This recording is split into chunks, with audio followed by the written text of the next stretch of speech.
So I've just been sorting through all these bits and pieces for the blue car, because the engine's in. So been waiting a long time to make this video. Went fairly smoothly, only took me an hour or so to get in. Currently the wiring loom is sitting on top of it. I'm trying to work out what I need to do. I need to change these connectors, which are originally for the side feed injectors. I need to change them for the top feed injectors. And I was trying to work out, because I've got some extra sensors to wire in for the link ECU. But also working out whether I'm going to stay with the top coil pack or not. But basically I've just been, once I put the engine in, just going through and one bit at a time, trying to do it systematically. So, you know, I slung the AC compressor over and then found the bolts for that. So that little box there and a few other ones that I've decanted, I kept, oh yeah, those tubs over there. So I filled that one with bits and pieces that I'm definitely not going to use. And then I made a pile of bits I definitely am going to use. And then I made a pile of maybe I'm going to use bits and pieces. I don't know whether you can see it, but that pile there is all hoses left over from pulling apart and working on four different WRXs. So just picked up some coilovers for 650 Australian dollars, which is about 20 cents in America. These are actually upside down BCs, so the adjuster's on the bottom, and basically what the idea is that the damper is up in the top, and so all the heat from your brake area doesn't damage the shock.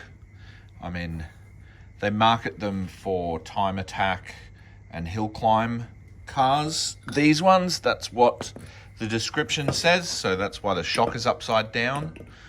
And then if you notice, if we have a look here, the rears actually have camber tops on them. So it's got a camber top rear as well. They don't normally have camber tops on the rear, but that's kind of good because we went with GD lateral arms in the rear for wider track, STI arms in the front.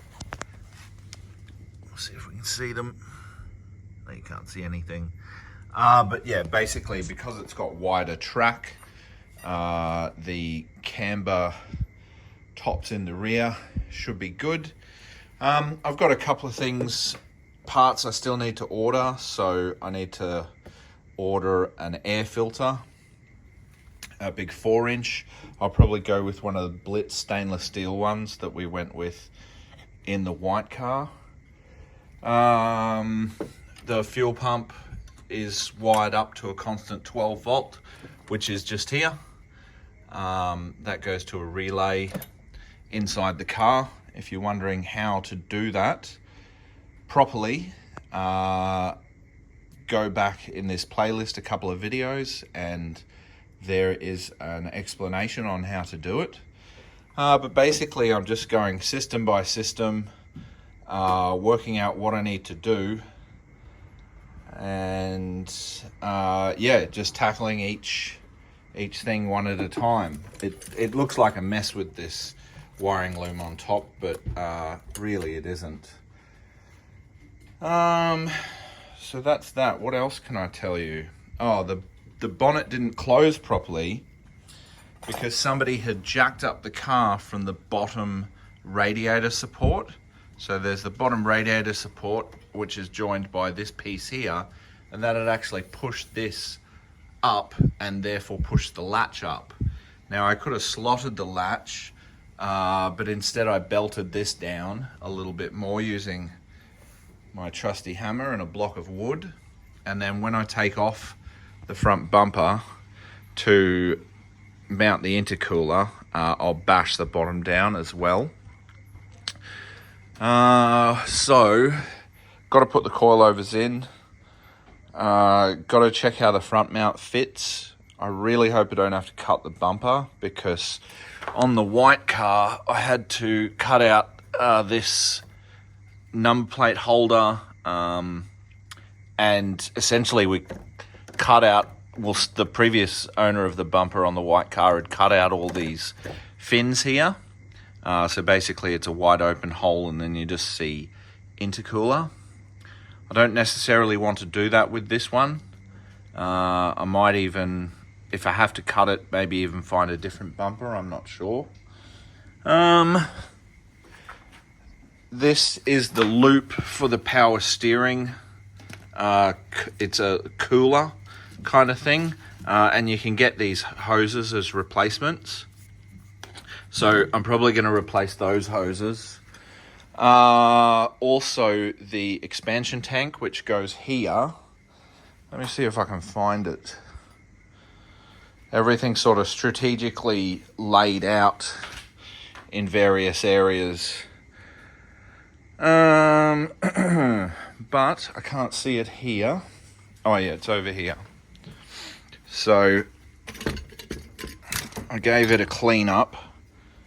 Came up pretty good, but because it's now got top feed fuel rails, this doesn't attach, and in fact it fouls on the top feed fuel rails, so probably gonna have to chop that off. But also, if you can see here, this guy's all rusty, and then so are these other fittings, and this one here actually has a hole in it.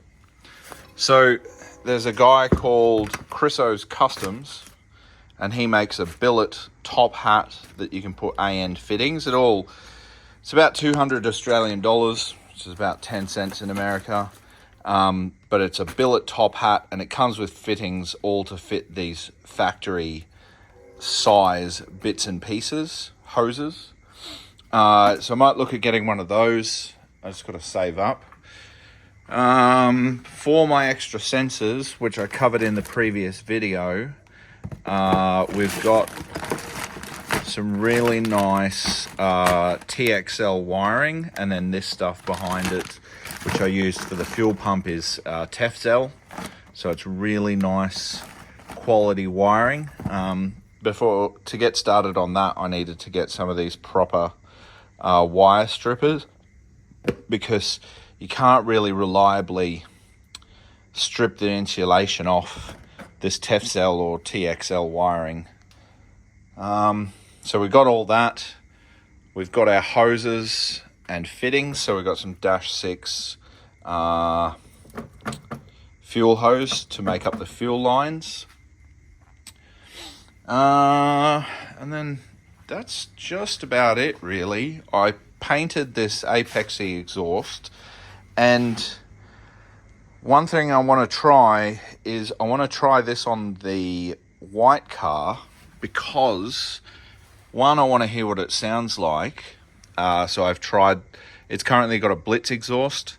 I've tried it with a silencer and then without a silencer. I prefer it with the silencer. But this one here is mild steel, not stainless, and it actually goes down from 3.5 to, I imagine this is 2 3/4. So whereas the Blitz exhaust is 3-inch all the way, and with this blue car being a lot more high powered, it might benefit from having the full 3-inch exhaust. So we'll just have to wait and see. What else can I tell you about? I've got to work out what I'm going to do with the charcoal canister, whether I'm going to run that or how to delete it.